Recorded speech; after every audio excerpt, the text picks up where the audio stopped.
दोस्तों अक्सर लोग मुझसे पूछते हैं कि मैं प्रोडक्टिव कैसे बनूं, एफिशिएंट कैसे बनूं, मैं अपनी 100% एफिशिएंसी पे कैसे काम करूं। कुछ सिंपल से टिप्स दूंगा, उनको फॉलो कर लेना तो आपकी एफिशिएंसी बहुत ज़्यादा बढ़ जाएगी और आपको मुश्किल से महीने भर में ही पता चल जाएगा कि कितना इंप्रूवमेंट आपके अंदर आ गया है।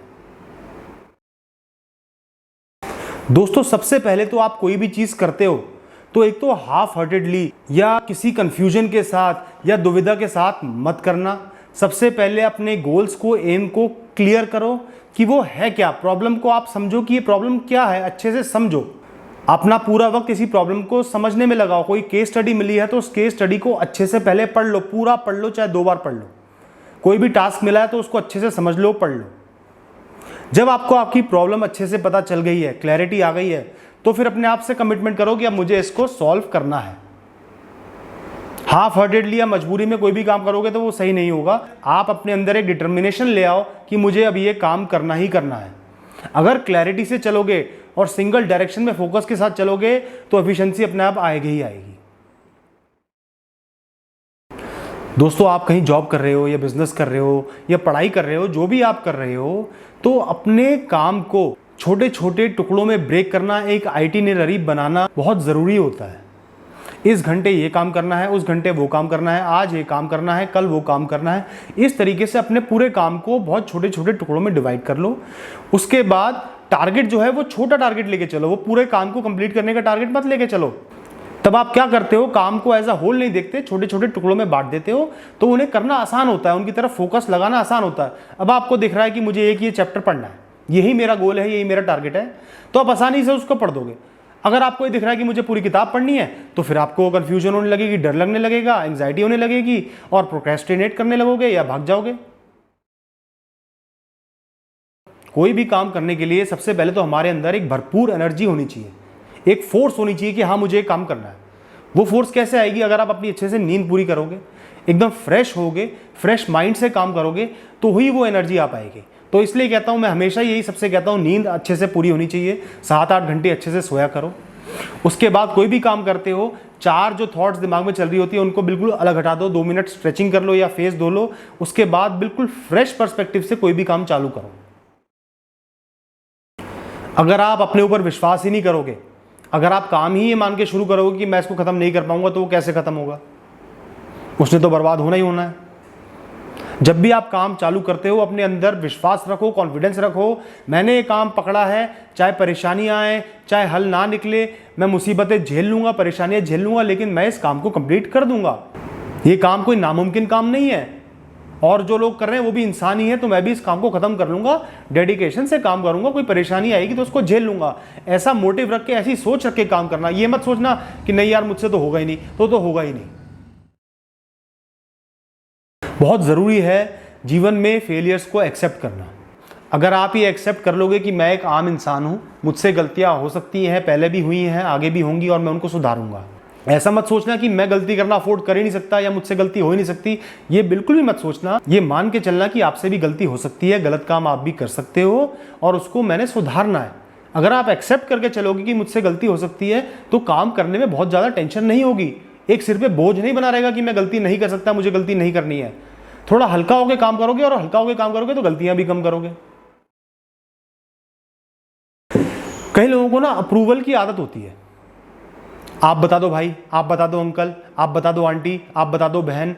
हर इंसान से जा जाके पूछते रहता है मैं ये काम कर पाऊंगा, या हर इंसान से एडवाइस देते रहते हैं कि मैं कैसे करूं। 10 लोगों से एडवाइस ले लेते हैं और एक की भी फॉलो नहीं कर पाते। कंफ्यूजन में ही पड़े रहते हो, किसकी फॉलो करूं, किसकी फॉलो ना करूं। इसकी फॉलो कर ली, जरा सी गलती हुई तो उसकी पे चले गए। इसी तरह स्विच करते रहोगे और काम खत्म नहीं हो पाएगा।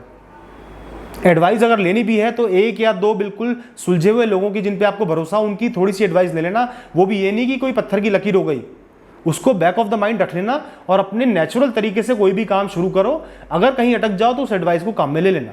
अननेसेसरीली अपनी कंफ्यूजन प्लीज ना बढ़ाएं। दोस्तों लोग ये कहते हैं कि बार बार ब्रेक नहीं लेना चाहिए। मैं ये कहता हूं कि बार बार ब्रेक लेना चाहिए। जहां आपने 1-1.5 घंटे काम कर लिया, वहां 15-20 मिनट का ब्रेक जरूर ले लेना।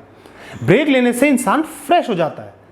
जो भी पुरानी पेंडिंग कंफ्यूजन होती हैं, प्रॉब्लम्स होती हैं, उनका जो पहाड़ सा बनने लगता है ना दिमाग में, वो एकदम टूट जाता है। आपने थोड़ी सी स्ट्रेचिंग कर ली, पानी पी लिया, अपने दोस्त से बात कर ली, कोई वेबसाइट देख ली या कॉफ़ी पिया है, कुछ भी करा है, उसके बाद आप जब काम करते हो तो आपका पर्सपेक्टिव फ्रेश हो जाता है। कई बार ऐसी प्रॉब्लम्स होती है जो आपसे सॉल्व हो ही नहीं रही होती, आप और कंफ्यूज हुए चले जाते हो, लेकिन आप ब्रेक लेके आते हो तो वो एकदम से सॉल्व हो जाती है, क्योंकि आपका पर्सपेक्टिव बिल्कुल फ्रेश हो जाता है, आप फ्रेश तरीके से उसको हैंडल करते हो। तो ब्रेक लेना बहुत ज़रूरी है, उससे आपकी प्रोडक्टिविटी बनी रहती है, आपका कंसंट्रेशन बना रहता है और आप फ्रेश एनर्जी से काम करते हो। दोस्तों, प्रोडक्टिविटी बढ़ाने के दो बहुत ही ज़रूरी जो पिलर्स हैं वो हैं, एक तो नॉलेज, ज्ञान, और दूसरा है प्रैक्टिस। दोस्तों, अगर आप बिना नॉलेज, बिना ज्ञान के कोई भी काम कर रहे हो तो वो अंधेरे में तीर चलाने के बराबर है। लग गया तो लग गया, नहीं लगा तो नहीं लगा। सबसे पहले प्रॉब्लम का ज्ञान ले, अपनी नॉलेज को इम्प्रूव करें, ढंग से ट्रेनिंग लो, ढंग से पढ़ लो। उसके बाद दूसरी चीज़ जो आती है वो है प्रैक्टिस। पहली बार सही नहीं किया, दूसरी बार, तीसरी बार, चौथी बार करते गए, अल्टीमेटली आप एक दिन एक्सपर्ट बन ही जाओगे उस फील्ड में। जितनी प्रैक्टिस करोगे, जितनी गलतियां करके सीखोगे, संभलोगे, उतना ही परफेक्शन की तरफ आगे बढ़ोगे। शुरू में आपको कोई चीज़ समझ में नहीं आ रही है या आप गलती कर रहे हो, उनसे परेशान बिल्कुल भी मत हो। टारगेट लेके चलो कि मुझे ये चीज़ करनी ही करनी है, प्रैक्टिस करते रहो। चाहे लोग वो सही कर दे, आप प्रैक्टिस करते रहो। चाहे आपको सही लगने लगे तो भी प्रैक्टिस करते रहो। जब तक कॉन्फिडेंस बिल्कुल हाई ना हो जाए, जब तक वो काम इतना आसान ना हो जाए जैसे फ्रिज में से एक पानी की बोतल निकाल के पानी पी लिया, तब तक प्रैक्टिस करते रहो। उसके बाद लोग आपसे पूछने आएंगे, आप लोगों के पास पूछने नहीं जाओगे। Practice makes a man and a woman perfect. If you aim at perfection, do practice. दोस्तों, वैसे तो मैं लोगों को ये कहता हूं कि जो आपके इंटरेस्ट की फील्ड हो या इंटरेस्ट की चीज़ हो उसको ही करें, लेकिन हर बार तो ऐसा हो नहीं सकता। कई बार कुछ ऐसे भी टास्क करने पड़ेंगे जिनमें आपको बिल्कुल भी इंटरेस्ट नहीं है, बिल्कुल भी मज़ा नहीं आ रहा, लेकिन आउट ऑफ कंपल्शन आपको वो करने ही करने हैं। अब ऐसे टास्क में कंसंट्रेशन बनाना, फोकस रखना बहुत ही मुश्किल हो जाता है, तो जाहिर सी बात है प्रोडक्टिविटी भी गिर जाएगी। तो ऐसे टास्क को डील करने के लिए मैं आपको एक सिंपल सा तरीका बताता हूँ। आप उस टास्क के ख़त्म होने के बाद कोई एक बहुत ही अच्छी सी चीज़ प्लान कर लो, जैसे बाहर डिनर कर लिया, या एक आइसक्रीम खरीद के ही खा ली, या अपने माँ बाप से बात कर ली, या कहीं घूम आए। कोई भी एक छोटा सा अच्छा गिफ्ट अपने लिए तय कर लो उस टास्क को ख़त्म करने के बाद। अब क्या होगा, जब आप वो टास्क करोगे तो आपके दिमाग में दो चीज़ें चलेंगी, एक तो वो टास्क चलेगा और एक उसके बाद का आराम, जो भी अच्छी चीज़ आपने सोच रखी है वो चलेगी। उससे आपके अंदर पॉजिटिविटी बनी रहेगी और जो आप बोर हो रहे थे ना, जो परेशान हो रहे थे, वो हल हो जाएगी और आप ये सोचोगे मुझे टास्क कंप्लीट करना अच्छे से, उसके बाद मैं उस चीज़ को एंजॉय कर पाऊंगा। तो उन दोनों चीज़ों को साइड बाय साइड लेके आप अच्छे से चल पाओगे। अगर कोई बहुत ही बोरिंग या बहुत ही ऐसी चीज़ आ जाती है जिसमें आपको बिल्कुल भी इंटरेस्ट नहीं है, तो इस फॉर्मूले को अपना लेना ज़रूर काम आएगा।